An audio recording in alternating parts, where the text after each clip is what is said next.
Hello, everybody. Welcome along. It is the Benjamin Bloom football show. Here we are, second day of game week number 2 since the restart. We were live yesterday for Brentford and West Brom, and here we are for Leeds versus Fulham. 2 absolutely massive games in the Championship this weekend, and the first one of which did go some way towards there still being an automatic promotion race. I said all the way through the lockdown, oh, it's a procession. Don't worry, I don't see anyone catching Leeds and West Brom. They are still massive favourites up in those top 2 positions there. The gaps are still there, but Brentford have really put their foot down with wins at Fulham and last night against West Brom to close that gap up. Before we start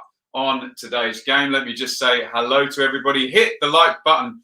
Get involved with your predictions and your thoughts on the lineup. As it says, I'll go to your comments. Let's first of all, though, have a look at the context and particularly what that result last night has done for everything. I'm going to have to remove my logo. There we go. So West Brom stay top of the table on 71 points. Leeds tied in there now, obviously a game in hand. That's what we're about to talk about. They will go top with a draw today. Brentford have closed to within 5 points of West Brom. Leeds, obviously a game in hand. And there are Fulham in 4th position, sneaking a little bit behind Brentford, but here's what can happen today. A Leeds win. Leeds go to 74, which would stick a 10-point gap between them and Fulham. Same as it was last week, because both teams lost last week. If we get a draw, Leeds will go top. Fulham will close to within a point of Brentford.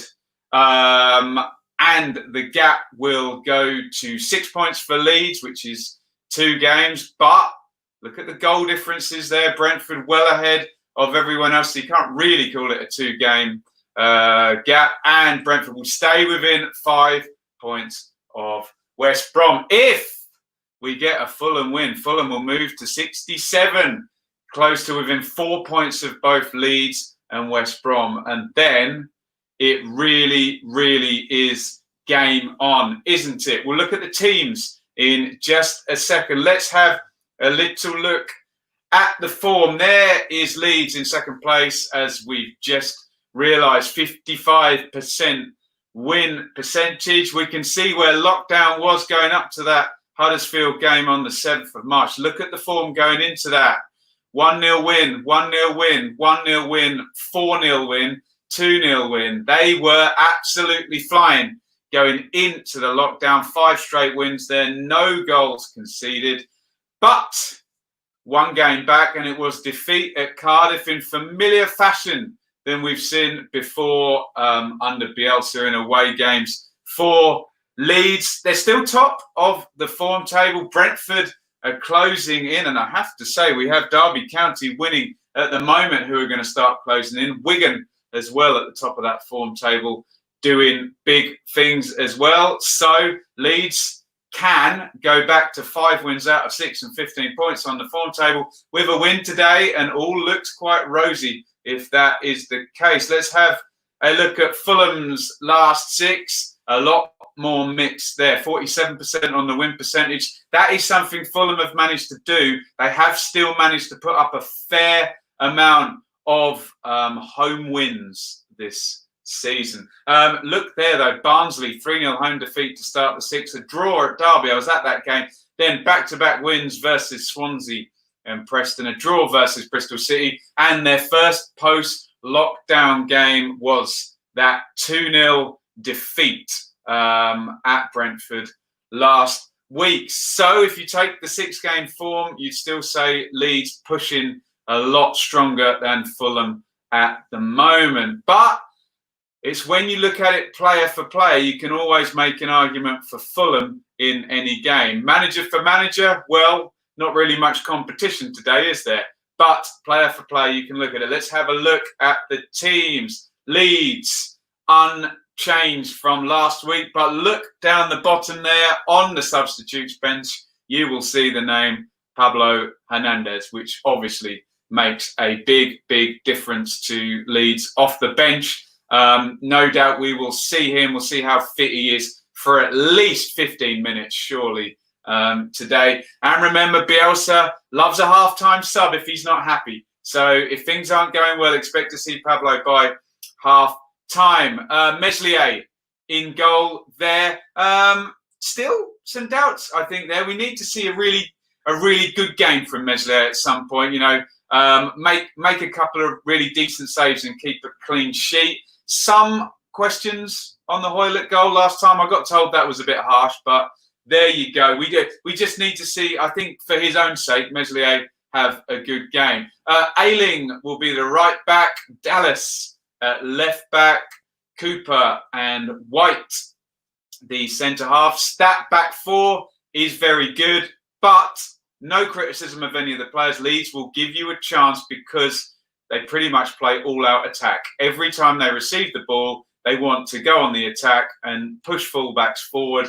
And you do get gaps. And Cardiff, we have to say, did a very good job of exploiting those gaps. Calvin Phillips will be the deep-lying playmaker. He'll sit in front of the back four and more often than not in between the two centre-backs with the fullbacks pushed right on.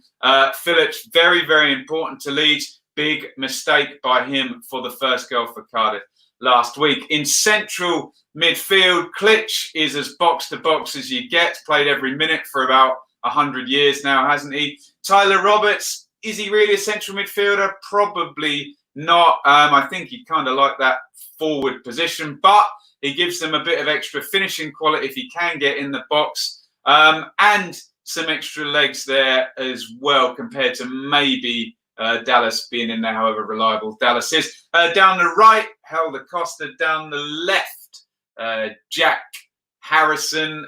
They need to put goals and assists on from that side. Up the top, Pat Bamford, ever the controversial figure. Remember, against Cardiff, got in the way of a Jack Harrison shot that looked very, very much goal-bound, sort of 2 yards away from the goal line.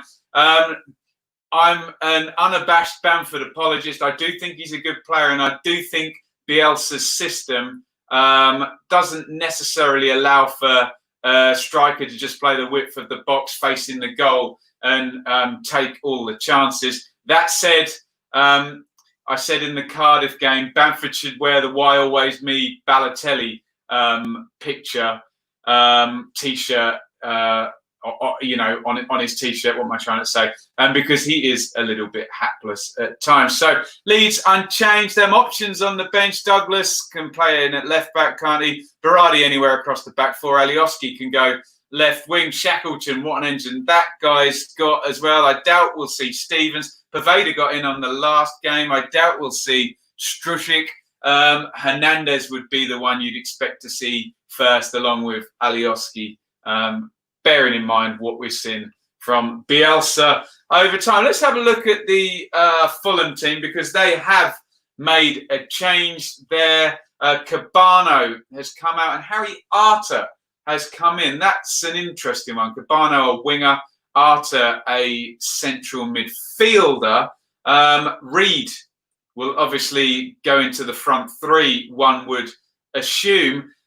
Reed did give Fulham a bit more pace in the central area.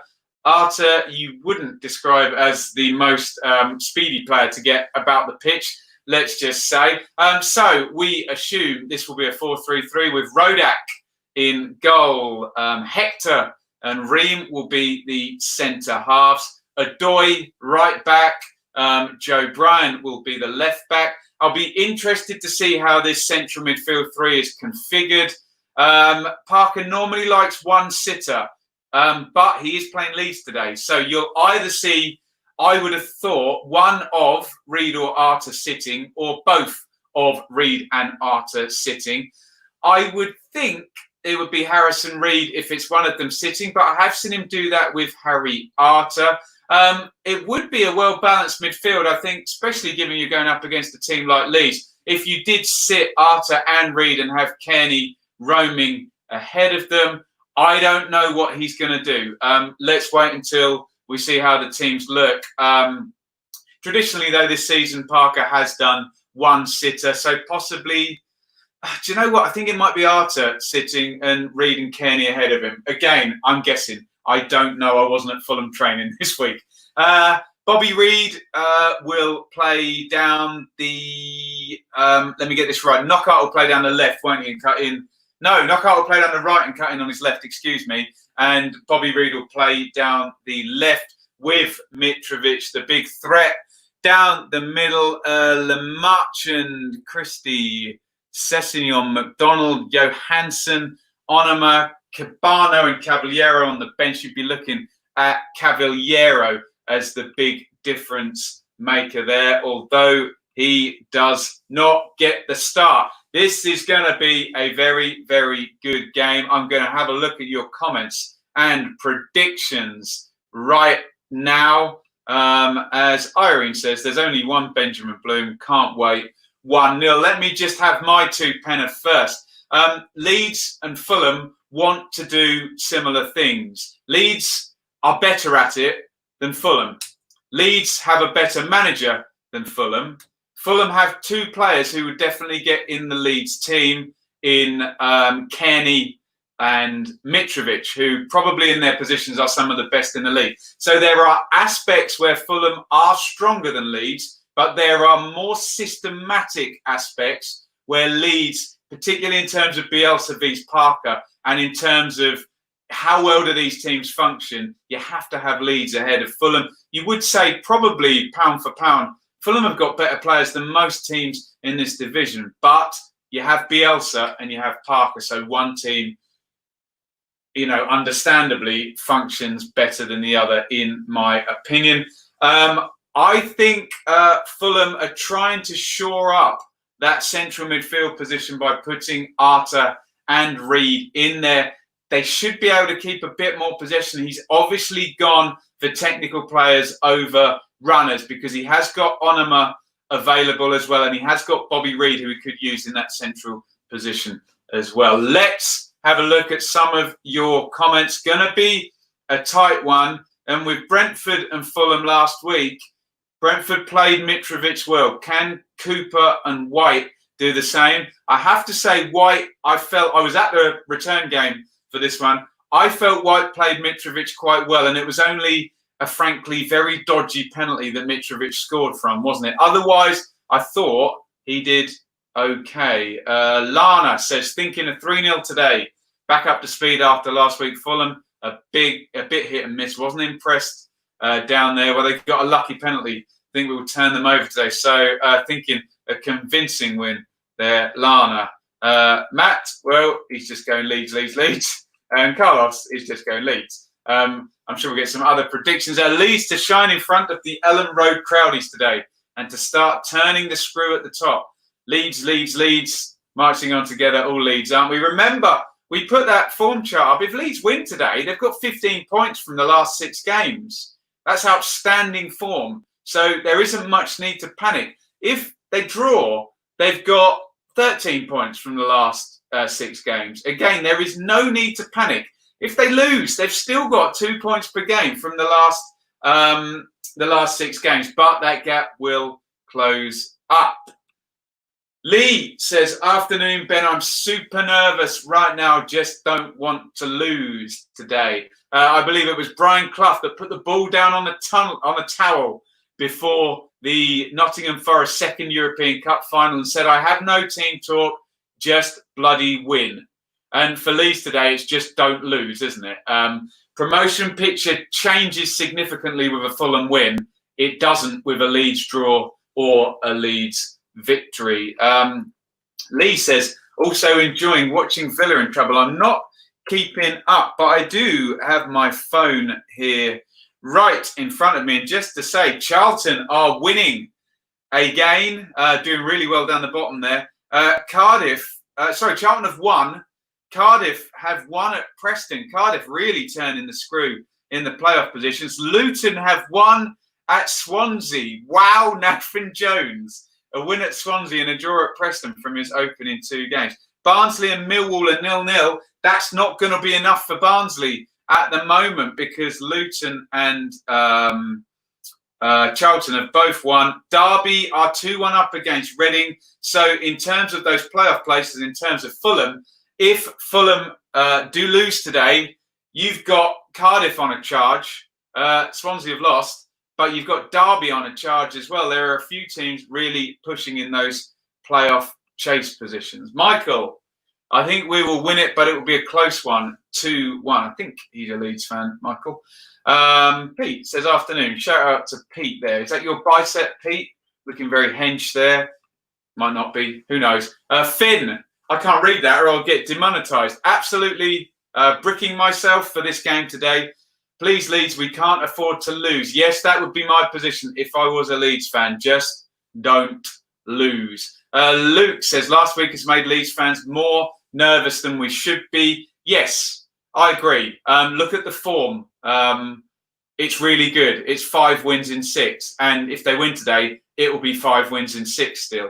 And even with a defeat, still 12 points in 6. So, yes, I agree with Luke's point there. Heretic says, here we go, Ben. I'd have started Pablo and bought on a sub for him. Yeah, it's always an interesting one when you have a player coming back. Do you want them influencing from the beginning or do you want to have them on the bench? Remember, I think it was Alan Parry doing the Preston game, said about survival of the fittest. Well, God, it really is, isn't it? Now we're playing Saturday midweek for 4 weeks in a row. So maybe there is a longer term view looking at Pablo Hernandez here and maybe give him just 15 minutes for the next 2 games and you might have him fit for 6, whereas risk him too early. Certainly, I think we'll see him, though. He's too important not to. Trevor, flying the flag for Fulham in the face of a million Leeds fans in the comments here. No start for Cav again. Yeah, I agree, Trevor. I think he's focusing on his central midfield. I know he could have still put Caballero in and focused on that central midfield, but I think just Bobby Reid seems to have earned his position in this team, doesn't he? We don't see training.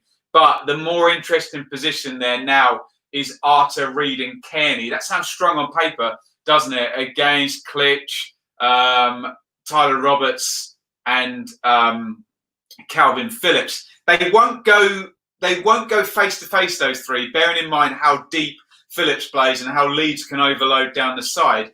But Fulham will try and take control in that position. And when you're talking about keeping the ball, I do fancy, especially Harry Arter, very, very good at that.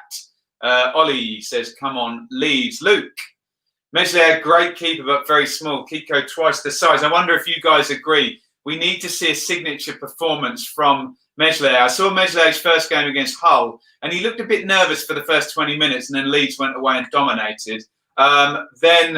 Did they play another game after the Hull game? I think they did, but then I was questioning. I know Phillips made a big mistake, but I did think, could he have got a hand to that Hoylett shot? I just need to see, is Meslier a great goalkeeper? I haven't seen it yet. Obviously, Bielsa knows more about football than all of us, but would be great to boost Meslier to see a great performance there from Meslier in the goal. Heretic, problem for us, no striker on the bench. Remember, there is the option if you do want to freshen up, Tyler Roberts can go up top. Wasn't Robbie Gotts on the bench? No, I don't think he was he? Remember, Bielsa will probably put Stuart Dallas up front. There we go. Pete says, hello, Ben, is there a watch-along? Pete, I'm not going to do a watch-along. I'm going to do my normal 3, bosh, bosh, bosh. So I will be back at half-time. I'm going to let you watch the game in peace. The feedback I got generally from the channel is that they wanted me to analyse after the fact rather than during so I could focus on the game. James says, Fulham will score first, purely because we don't make it easy for ourselves. Remember as well, Mitrovic, if you do not play him well, will score. You have to, he doesn't even have to have big chances created for him. He is the premier striker in the Championship. Sean says, in Bielsa we trust. I'm sure you do. Matt says, I'm ready. Come on, Leeds. Pete says, I would risk Hernandez. Yeah, there is an argument as well to say this game's more important than all the others because you're against a direct rival. Remember, Fulham do still have to go to West Brom, but yeah, it's about not losing today against a direct rival. Remember though, Leeds probably only need 1.5 points per game to secure promotion. They don't need to play brilliantly and score 1.82 points per game. Obviously, that will do it. They just need to not collapse and they will be promoted. That's the size of it for Leeds and West Brom at the moment. Max, evening, Ben. Evening? Where are we? We're 2 o'clock, Max. Although Max might not be in England. I'll take that back. There we go. Evening, Max. Leeds 2-1. Let's take advantage of Brom's faltering. Yes, in terms of the Championship, Leeds can take advantage of West Brom. But if you gave all Leeds fans second place, 1 point ahead of third at the moment by game 46, I'm sure they would all take it, given the anxiety I'm seeing. Come on, PB9. Yes, Bamford hat-trick. That would shut a few people up today, wouldn't it? Tomazio 87 says, today is the day that Leeds need to show how hungry they are for the Premier League. I think there's a hunger from the fans. Will we see it on the pitch? Michael, come on, Leeds. You can see the sheer amount of Leeds fans we have watching. Think 3-2 to Leeds. God, that would suit us, wouldn't it? Nice high scorer. Danny says, do you think automatic promotion race is back on? Not yet, Danny, but if Fulham win today, I really think it is. 4 points is nothing. It really, really is. 5 and 6, although given Brentford's goal difference is really, really good, really much better than everyone else's. But it's not back on yet until we see it go down to 4 points. Bailey, hello, Bailey. Just came in from the QPR defeat at Charlton. Mid-table it is, I guess, another dreadful performance. Bailey, we talked about a team who was going to tank, a dead rubber team. Our QPR are going to be that team. They've had a poor start. They've lost to Barnsley and Charlton now, both teams down in the bottom 6. But fair dues, Lee Bowyer. It all looked a car crash there, and he's done really well. Tomorrow night, 7 p.m, Championship Review. We'll review all the games. We'll talk a bit more about QPR and Charlton. Lee is a little scary looking at Fulham's bench compared to Leeds. Let's bring it up. Although I've managed to very cleverly cover it with Lee's comment. There it is. Krissy, well, the scary ones are Steph Johansson. I mean, McDonald's experience. Onema's got strength and power there, and Parker liked him earlier in the season. Cabano, yes, Cavaliero's the one, isn't he? But remember, Leeds do have Hernandez on the bench that would easily rank alongside Cavaliero in terms of potential talent and influence upon a game. Matt says Smalley's 1.97 meters. I think maybe he was saying that Kiko was big. There you go, Matt adds, I know what you mean though. Heretic, doing my bidding for him. Let's put it there. Smash the likes, ring the bell, do it. Oh, Matt, that's harsh. No striker on the field, let alone on the bench. There are 2 strikers on the field. Remember, Tyler Roberts is a striker. All Leeds TV are doing a watch along. Obviously, I love All Leeds TV. Go and watch them during the game, but please come back here at halftime and full time. Lee says the game is important, but it's not going to win the league. Happy to ease Pablo back in. Yeah, fair comment, fair comment. Agree with that. 20 minutes to go. I might be off the toilet by then. You're nervous, Pete. There we go. Trevor says Kearney does like to score against Leeds. You've got some very, very big-time players in this game. Tom Kearney is one of them. Matt says, am I doing the Forest game tomorrow? Do you know what? I probably am. It's a choice between Bristol City on Wednesday and Forest Huddersfield, isn't it, tomorrow? So, yeah, I'm likely to be doing the Forest game, Matt. So do check that out. I was just pondering in my head there, if you had to pick a team with 5 players from one team and 6 players from the other, you could have a really, really decent team out of these 2 first 11s, can't you? Indeed. Right. I think we are all good. Let's just throw up that table one more time. Such a big game here. 6-pointer, obviously, when you're talking direct rivals. Leeds could go 10 points ahead of Fulham. They could go top of the league, 3 points clear, or we could have an automatic race back on and they could only be 4 points clear of Fulham. Really, really high stakes game today as we come up 15 minutes to kick off. Sean says the last All Leeds TV watch along was hysterical. There we go. Go and check it out. But get your backsides back here at half-time. Smithy says, Darren Pratley has been a pro, been immense. How old is Darren Pratley? He scored as well, didn't he? My God. Darren Pratley, who'd have thought we'd be saying it in 2020? I remember him schooling Ipswich for Swansea many, many years ago indeed. Right, I think it's time to head over to the Sky coverage for this one. I'll give you guys all a little bit of breathing space before the game. I think I'm just behind Leeds on this one, but it could go. I wouldn't be surprised with home win, away win, or draw in this one. Let's see how the nerves are. Let's see the intensity. Look out for that central midfield of Fulham. Will it make a difference today? We know exactly what Leeds are going to do. Can they make those high value, high percentage, high XG chances for Bamford, particularly Costa and Harrison? I think that's where the goals are expected to come from. Roberts as well, arriving in the number 8 position. Right. Thank you, everybody, for watching. If I flash this one up as well, it says hit the like button. Please do that. Obviously, you can support by super chat as well on YouTube, and go and subscribe on patreon.com/Benjamin Bloom.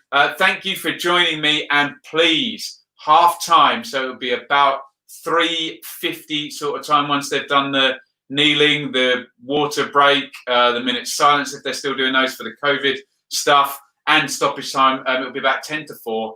Come and join me back at half time. Massive game at the top of the championship. It is second place Leeds versus fourth place Fulham. Will we get Leeds back at the top, or will we get everything closing back up? We could get either. We could get neither if there's a draw. Please come back at half time. Enjoy the first half. Thank you for tuning in here. Thank you as always for the continued support and knowledge that gets dropped in the comments. And I will see you all very soon. See you at half time. Over and out.